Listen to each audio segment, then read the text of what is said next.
reka dukomere Imana amashyi kubwe. Twatumiye abacuranzi kugira ngo baze kubana natwe mu buryo bwo gucuranga inanga. Abantu babaye aha muri iki giterane mwarumvise?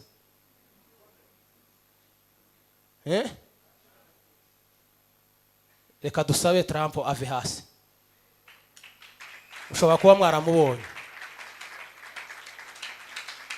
Va hasi nawe Kofi.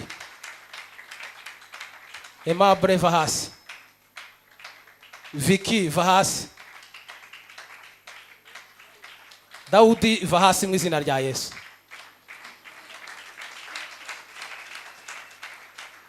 Muse n'abatambuke hano imbere.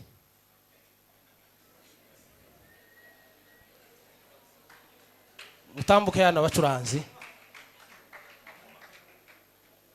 Tambuka hano tara.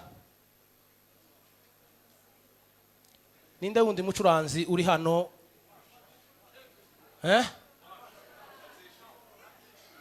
Byishimo tambuka hano mu izina rya Yesu. Ako naherutse na byishimo azacuranga. Mwashari he? Ariko wagiye inyuma gute cyane?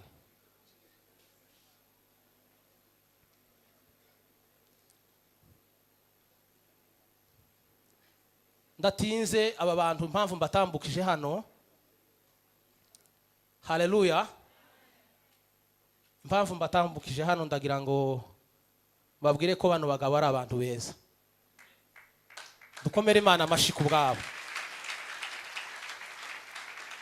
Twavuganye n'abantu batatu bonyine muri aba. Hanyuma nibo bari no kuri afishe. Abandi nabo ngo bumva amakuru y'igiterane baravuga ngo ntibotuza baraza ngo tubane. Kuri ubwo rero ndabashimiye imbere y'imbaga y'abantu. Imana ibagiriye neza kandi Imana ibaha umugisha. Kubwo guca bugufi no kumvira Imana kandi mubikomeze, Imana y'amahoro ibaha umugisha. Babacurangire se murasirimba? Ndihanganye cyane. Ndizeye ni uzi utubwira ngo ntitwihangane, ariko ndihanganye cyane. Mwenyine mutore umuntu ucuranga namara yongera agire gute?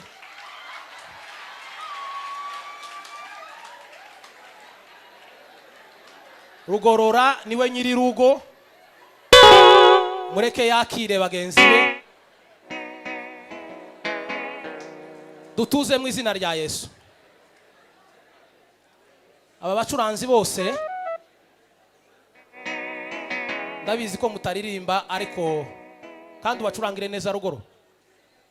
Ntabwo baririmba, ndabizi benshi nibwo bagiye gusirimba, ndabazi bihagije, ariko bacurangire bagira uko bagize kugira ngo Imana ishigwe hejuru. Imana ibaha umugisha. Uyu ni umwanya wo kwiyegereza ko ndiye kindakira abantu ko ndibuka aho tugeze. Ngaho curanga.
umugisha.